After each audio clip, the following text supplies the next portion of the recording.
from there. Good to be with you. What is the story that people in the West and around the world should understand about what's happening right now with these conflicts, with Russia and Ukraine, and with China? The main point, Amy, is that we are not using diplomacy. We are using weaponry. This sale now announced to Taiwan that you've been discussing this morning is just another case in point. This does not make Taiwan safer. This does not make the world safer. It certainly doesn't make the United States safer. This goes back a long way. I think it's useful to start 30 years ago. The Soviet Union ended, and some American leaders got it into their head that there was now what they called the unipolar world, that the U.S. was the sole superpower and we could run the show. The results have been disastrous. We have had now 3 decades of militarization of American foreign policy. A new database that Tufts is maintaining has just shown that there have been more than 100 military interventions by the United States since 1991. It's really unbelievable.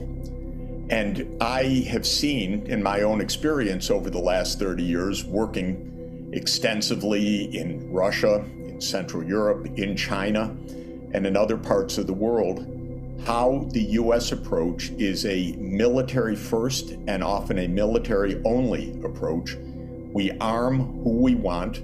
We call for NATO enlargement no matter what other countries say may be harmful to their security interests.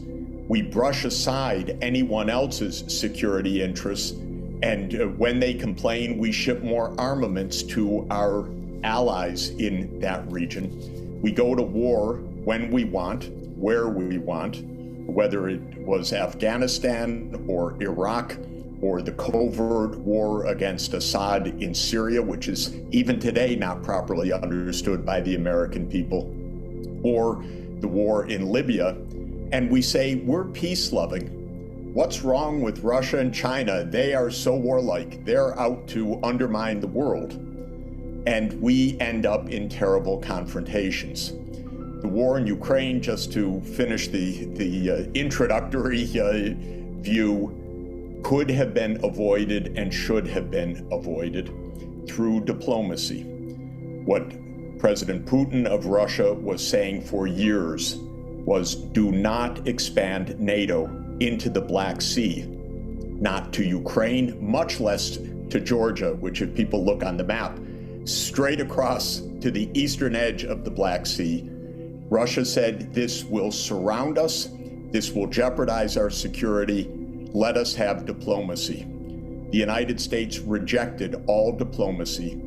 I tried to contact the White House at the end of 2021. In fact, I did contact the White House and said, there will be war unless the U.S.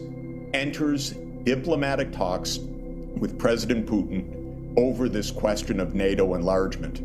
I was told the U.S. will never do that. That is off the table. And it was off the table. Now we have a war that's extraordinarily dangerous, and we are taking exactly the same tactics in East Asia that led to the war in Ukraine. We're organizing alliances, building up weaponry, trash-talking China, having Speaker Pelosi fly to Taiwan when the Chinese government said, please lower the temperature, lower the tensions. We say, no, we do what we want, and now send more arms. This is a recipe for yet another war. And to my mind, it's terrifying. We are at the 60th anniversary of the Cuban Missile Crisis, which I've studied all my life, and I've written a book about the aftermath. We are driving to the precipice, and we are filled with our enthusiasm as we do so, and it's just unaccountably dangerous and wrong-headed the whole approach of U.S. foreign policy, and it's bipartisan.